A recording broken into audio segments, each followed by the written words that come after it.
Ito naman sobrang ganda guys kasi may mga bagong opportunities sa inyo. Ito mga magagandang pagbabago to guys actually. Ito yung mga blessings, mga kontrata, and mga positive changes. For some of you, maaaring may mga bagong offer na dumating sa inyo sa trabaho, mga contract signing, baka may mga deals kayo na pinupush guys, baka meron kayong mga kontrata na pinupush, baka meron kayong mga projects na pinupush mga kapiksi, o kaya baka may eto guys, nararamdaman ko itong compromise energy na to. Parang nag-undergo kayo ng negotiation, no?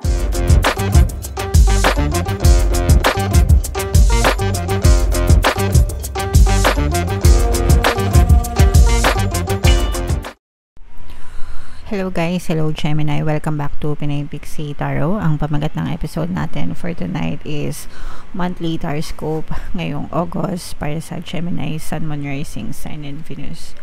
General reading lang guys. Pwede mag-resonate, pwedeng hindi, pwedeng positive, pwedeng negative mga kapiksi. So, unahin natin tong deck na to guys. Tingnan natin yung mga message sa inyo ng inyong mga gabay. Meron tayong in the near future. Meron tayong be assertive. And meron din tayong compromise mga kapiksi. So, ito guys, timeline ito, no? Pwedeng mapabilis, pwedeng mapatagal. Pero in the near future, ibig sabihin ito guys, malapit na, no? Malapit na yung mga hinihiling nyo, yung mga dinadasal nyo, yung mga minamanifest nyo. Kung ano yung finofocus ng attention nyo guys, yun yung most likely na ma-push out sa inyong physical reality. So, kapag mas focus kayo mga kapiksi, mas mabilis pa, pwedeng mas lalo pang mapabilis, no? Yung pagdating ng mga manifestation nyo guys. Pero kung if you're always wondering, if you're always naninega, ganyan, question, palaging may mga doubts and fears, no? Lalo lang tumatagal, lalong humahaba yung timeline nyo. So, imbis na in the near future, magiging in the far future yan. Okay, lalo pang mapapatagal. So, kung gusto nyo lalong mapabilis yung pagdating ng manifestation nyo mga kapiksi, you have to focus your energy all in mga kapiksi hanggang sa ipagkalab sa inyo yung mga desires nyo. Okay? And syempre, dagdagan nyo ng pagiging assertive guys. When we say assertive, no? Ito yung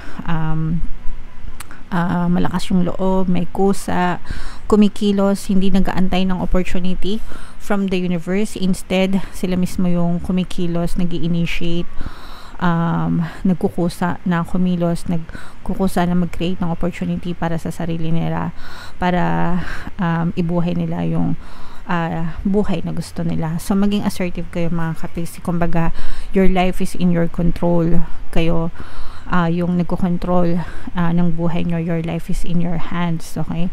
You control your destiny, kumbaga, mga kapiksi. Okay? And matuto din tayo mag-compromise guys, no?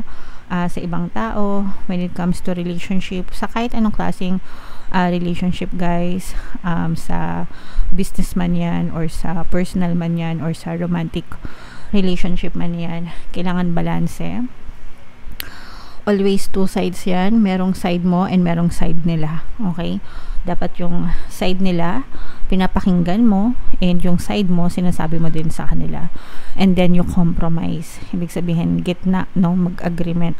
Magkaroon ng agreement, yung papayag sila and papayag kayo na masasatisfy yung needs ng both parties, mga kapiksi. Okay? So, comment down below, Gemini, if feeling nyo nakaresonate sa inyo yung mga messages na yan. So, tingnan natin yung mga ganap sa inyo guys ngayong August. Shuffle ko to guys. Habang sinashuffle ko to, panoorin nyo muna yung video natin regarding sa ating paano mag-manifest ng abundance video course. Kapiksi, sawa ka na ba sa mga struggles at hirap sa buhay mo? Masipag ka ba at masikap sa buhay ngunit hindi ka pa rin umaasenso? Ilang beses ka na bang nag-attempt mag-negosyo at mag-invest pero palagi ka pa rin nalulugi? Sa pagkakataon na ito ay maaaring may subconscious beliefs ka na nagiging balakid sa iyong pag-unlad at pagyaman. Introducing, paano mag-manifest ng abundance video course. Dito ay matututunan mo ma-overcome ang mga balakid mo para tuluyan ka ng umunlad, umasenso, sumagana, maging matagumpay, successful at maswerte sa iyong kabuhayan, pera, trabaho, negosyo, salapi at kaperahan ng bonggang-bongga. Dali, mag-send na ng email sa pinoypixitarot@gmail.com at simulan na ang iyong pagyaman ngayon. Alright, so sa lahat ng gusto mag-avail ng course guys, meron tayong discount until July 31, 500 pesos discount. So mag-avail na kayo guys, sobrang ganda talaga niyan. And meron din tayong bagong course, paano mawala ang third party at magkaroon ng harmonious na relationship para mawala yung mga kabit ng jowa nyo guys. 30% discount naman yan until July 31. So i-avail nyo na mga kapiksi, sobrang ganda talaga niyan guys. Okay, so Gemini guys, kaya in-represent ng King of Swords. Meron din tayong presence ng another air sign dito, Aquarius, Gemini, Libra. So for some of you, maaaring may ganito din kayo sa inyong natal chart, or you may be dealing with another air sign. Ito guys, parang feeling ko this is like another person na medyo may at saka earth sign, Capricorn, Taurus, Virgo. For some of you, parang merong somebody na medyo malamig yung treatment sa inyo guys, no? Cold treatment, pwedeng partner to or specific person mga kapiksi, or just anybody from your quantum bubble na baka mga kaibigan nyo or friendly friends nyo na medyo nanlalamig. Parang relasyon na nanlalamig mga kapiksi.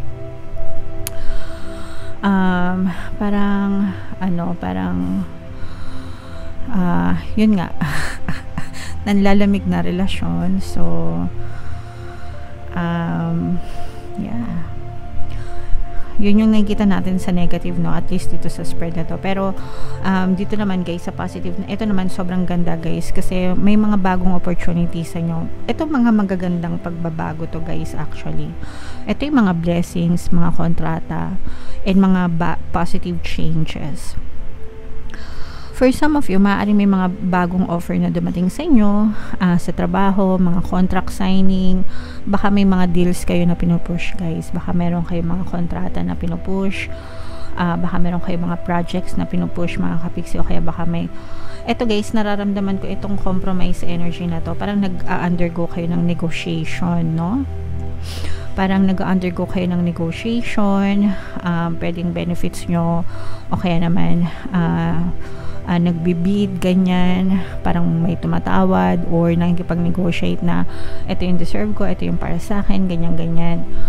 O kaya naman pwedeng sa mga approval, nina-negotiate nyo yung mga approval na something na magdudulot ng mga magagandang blessings sa buhay nyo. So ito guys, itong mga kontrata na to, itong mga agreement na to, mga commitment, mga projects, whatever this may be, magdadala ito sa inyo guys. Ang dala-dala nito is mga blessings, more blessings sa buhay nyo. And kapag nagsimula na yung dumating na blessings guys, doon din magkakaroon ng magandang pagbabago or magagandang changes. Yung iba sa inyo guys, parang feeling ko magnenegosyo din, baka may mga nilalakad kayong papel, syempre diba, pag nagnenegosyo, may mga nilalakad na mga permits yan, sa tax, etc. So, parang feeling ko magiging busy kayo. Parang nag-a-upgrade kayo ng buhay nyo mga kapiksi. Although, yung iba sa inyo parang nararamdaman ko medyo okay naman na yung status ng buhay nyo. Pero parang gusto nyo pang i-upgrade. And okay lang yan guys. Ayan, no? So, blessed din kayo sa relationship, sa family mga kapiksi, no? Maganda din, harmonious din yung inyong family, yung inyong relationship. Although yung iba sa inyo guys, parang feeling ko magsasacrifice naman yung relationship nyo sa family, parang magkakaroon kayo ng kalungkutan kasi yung iba sa inyo baka malayo kayo sa pamilya nyo in pursuit of progress sa buhay. So ito talaga sobrang applicable to sa mga OFW kasi 'di ba, para mabigyan nyo ng magandang bukas yung mga pamilya nyo, mga anak nyo especially. Yung iba talaga nag-abroad, no? Syempre malaki yung pera sa abroad kasi iba yung currency nila, pero yung sacrifices naman. So dito nakikita natin yung mga loneliness, no? Yung iba sa inyo na homesick or ma-homesick ganyan, especially kung bago-bago pa lang kayo sa larangan ng pag-abroad. Yung mga matatagal na, medyo sanay na sila. Pero sa panahon kasi ngayon guys, hindi na ganun kalungkot, no? Hindi kagaya dati kasi madali na ngayon dahil may internet na. Salamat sa internet, no? Meron ng voice message, voice call, video call, ganyan. Dati mga sulat lang talaga, as in literal na sulat. Tsaka telegrama pag urgent, telegrama, 'di ba? Ngayon chat lang, video calls lang, nagkikita-kita na, nakakausap na. So mas nalilesen yung impact ng pagka-homesick. Pero it doesn't change the fact na yung iba sa inyo nalulungkot pa rin.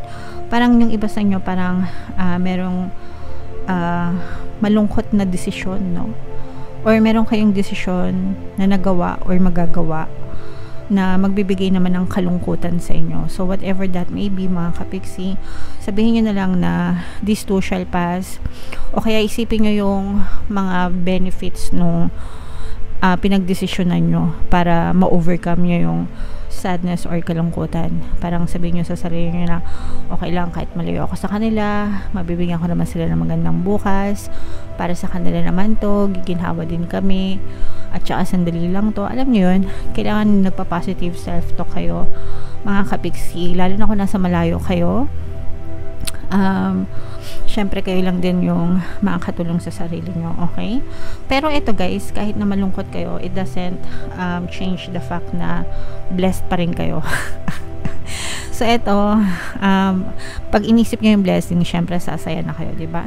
So ito guys, i-comment nyo yan sa comment section, i-mind nyo yan. Blessed sa pera, blessed sa mga kontrata, blessed sa mga commitment project, blessed sa relationship, mga magagandang pagbabago, changes, yan. I-mind nyo yan lahat guys sa comment section kasi deserve nyo itong mga blessings na to. Deserve nyo maging masaya. Deserve nyo magkaroon ng maganda and masaganang buhay, mga kapiksi. So, i-mind nyo yan guys. Yung iba guys, parang feeling ko meron kayong pinaplano. Comment down below guys kung anong pinaplano nyo, no? Parang sooner or later, parang may lilipad. Again guys, pwedeng nasa abroad na naman, no? Pero parang may magte-take off or something. Pwedeng negosyo din, no?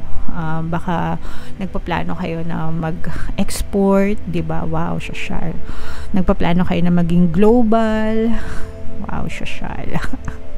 So, i-mind nyo na yan lahat, no? Hindi pa man natutuloy, i-mind nyo na yan sa inyo na yan, mga kapiksi. Okay?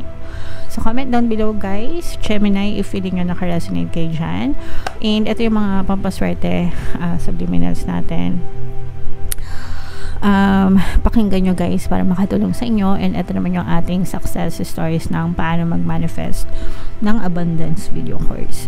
Click here to subscribe guys and click here to join our membership program. Thank you for liking, sharing, and subscribing, and see you again next time.